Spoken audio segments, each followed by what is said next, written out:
बिस्मिल्लाहिर्रहमानिर्रहीम, अस्सलाम वालेकुम। मैं हूं निशान अहमद सिद्दीकी। आप देख रहे हैं सबसे पहले पाकिस्तान। आज है 2 अप्रैल और इंतहाई अहम तारीख।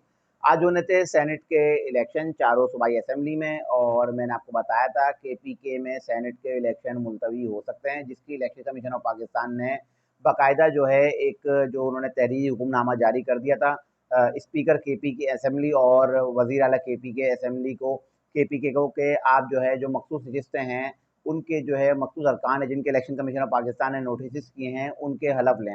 ये 30 अरकान है जिनके जो है केपी के असेंबली के स्पीकर को हलफ लेने थे, लेकिन स्पीकर केपी के असेंबली ने जो है उनके हलफ नहीं लिए।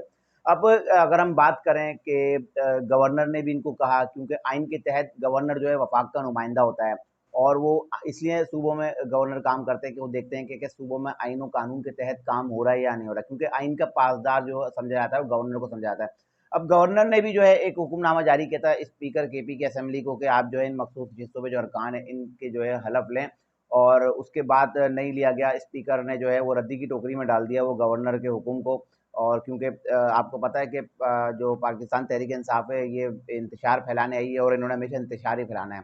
जब स्पीकर केपी की असेंबली ने हलफ नहीं लिया तो उसके बाद ये अरकान जो है पेशावर हाई कोर्ट गए, तो पेशावर हाई कोर्ट ने भी स्पीकर केपी की असेंबली और केपी की हुकूमत को हुक्म दिया कि आप जो है मखसूस नशिस्तें जो 30 अरकान जो है इनके हलफ लें।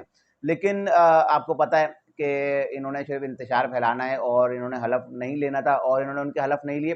तो आज जिस बात का खदशा था वही हुआ, और आज 2 अप्रैल को जो है इलेक्शन कमीशन ऑफ पाकिस्तान ने जो है केपीके के सेनेट के इलेक्शन मुलतवी कर दिए। अब जब ये इलेक्शन मुलतवी किए गए तो आपको पता है ना कि वहाँ वज़ीर आला कौन है। तो वज़ीर आला फिर से धाड़े और उन्होंने फिर से चैलेंज किया और उन्होंने फिर धमकियाँ लगाईं कि हम ये अपनी मखसूस नशिस्तें किसी को नहीं लेने देंगे, और ये ख़वातीन और अक़लियत की मखसूस नशिस्तें हमारी हैं, हम इस पे किसी को कब्ज़ा नहीं करने देंगे और हम देख लेंगे सबको। और उन्होंने फिर से जो है वफ़ाक को ललकारा है।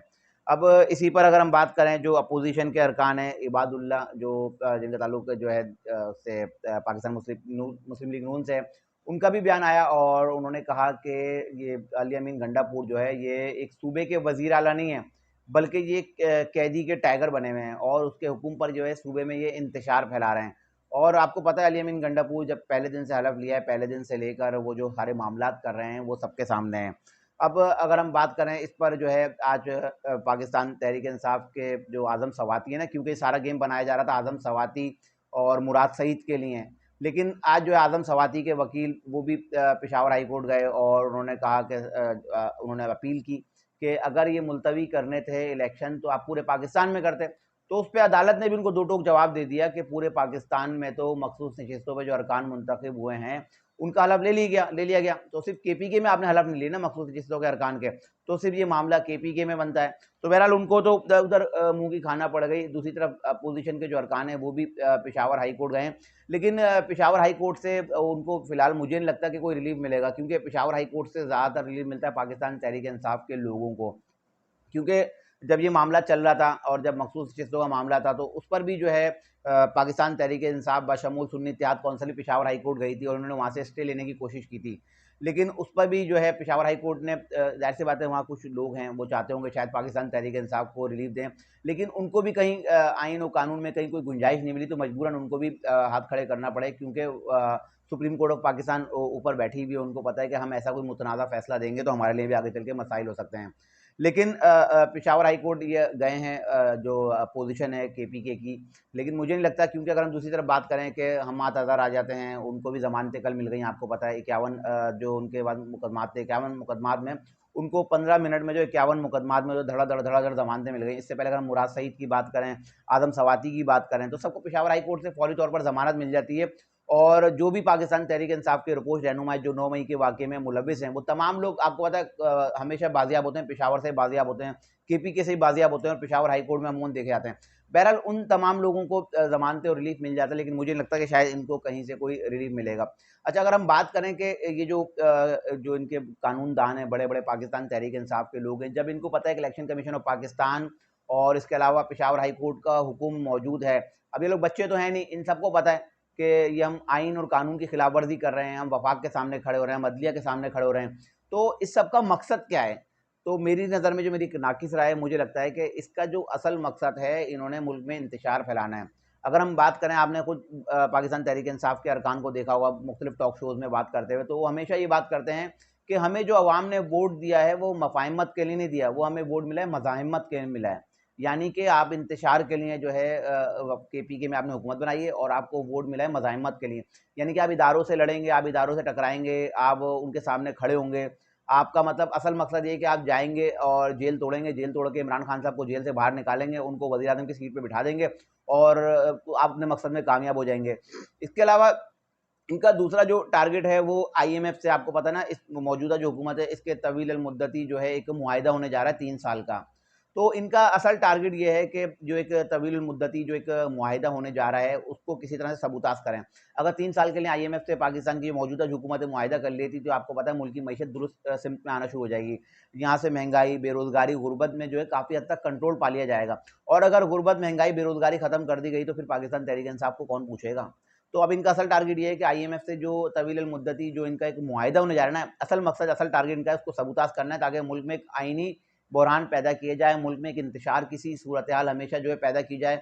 हमेशा जो है ऐसे ही बयान की दिए जाएँ, ऐसे ही काम किए जाएँ जिससे जो है इदारों का टकराव सामने नज़र आए कि भाई एक सूबा और वफाक आमने-सामने हैं, हम इदारों को भी नहीं मानते और हम किसी की बात नहीं मानते।